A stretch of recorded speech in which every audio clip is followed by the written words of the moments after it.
Time now for your forewarned weather with Thomas Keyboy. Good morning, Utah, and happy Friday. We made it to the end of the work week. The time is currently 6:13. We'll begin with your Good for Utah headlines this morning, where today will bring temperatures near our seasonal averages, similar to what we saw yesterday, but just a little bit warmer in most locations compared to what we saw yesterday. In the northern half of the state, we remain slightly unsettled with a slight chance for a few spotty showers and thunderstorms, but that chance for wet weather overall fairly low. So most of you today, even in northern Utah, likely we'll get through the day on the dry side of things. Down in southern Utah, we do have an elevated fire risk, and in southeastern Utah, we do have a red flag warning for both Grand and San Juan counties that will go from this afternoon to this evening. However, as we go into this weekend, we've been talking consistently that high pressure is going to build in. It's starting to work its way in, but it will really take control this weekend into early next week, and we'll talk about what that means for you coming up in your 7-day forecast in just a moment.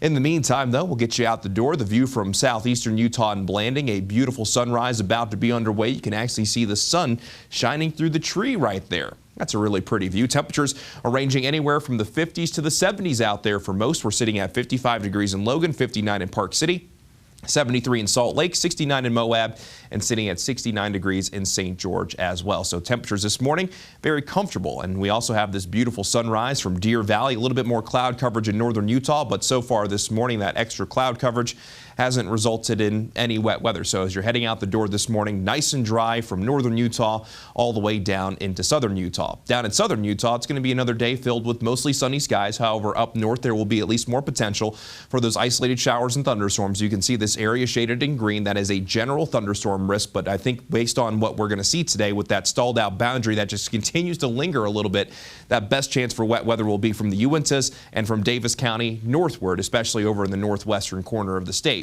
Now let's go ahead and begin the futurecast and time things out for you. Begin this at 7 o'clock this morning, and as we go from the morning to around 9 o'clock, you could see maybe just a few small showers that really won't get in your way that could develop it over in Tooele and even in the Salt Lake counties. But then during the course of the afternoon, that best chance for thunderstorms will be kind of on that northern edge of our area over towards the Uintas, and the northwestern corner of our area will be that best chance. But from late this afternoon into this evening, we could see a few showers and thunderstorms develop in Tooele and Box Elder County that could find their way to the northern Wasatch Front up to Cache Valley. Not a guarantee, but that potential will at least exist. So something to keep in mind if you do have any of those outdoor plans. Keep your eyes to the sky just in case. Then for our Saturday, as that high pressure continues to build in, we're likely going to see even less wet weather tomorrow compared to what we're going to see out there today. And for today, really just won't be too much to begin with, as our temperatures will be similar compared to what we're going to see out there today. I did mention just a little while ago that in the southeastern corner of the state, we do have a red flag warning for Grand and San Juan counties. This is going to go from midday today through 8 o'clock to 9 o'clock this evening. And this is going to be due to a combination of gusty winds, low relative humidity, and temperatures that are going to be on the hot side of things. So make sure that you avoid outdoor burning in those areas. Daytime highs for most will come in the 80s and 90s across the state. Partly cloudy skies in northern Utah outside of any wet weather. Mostly sunny skies down south with a little bit of haze. Low to mid 90s along the Wasatch Front. 94 degrees in Provo. We'll top out at 95 in Salt Lake, 92 in Ogden, while in the Uinta Basin, daytime highs generally in the mid to upper 80s.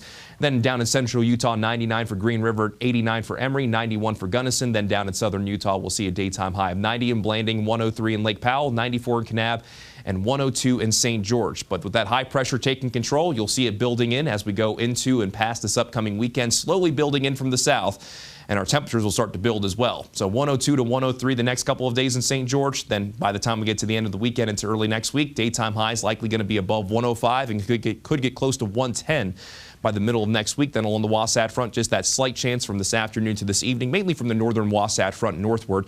Low to mid 90s again for Saturday. Then it's mainly mid to upper 90s as we go into early next week, and we could get close to 100 degrees both Sunday and Monday.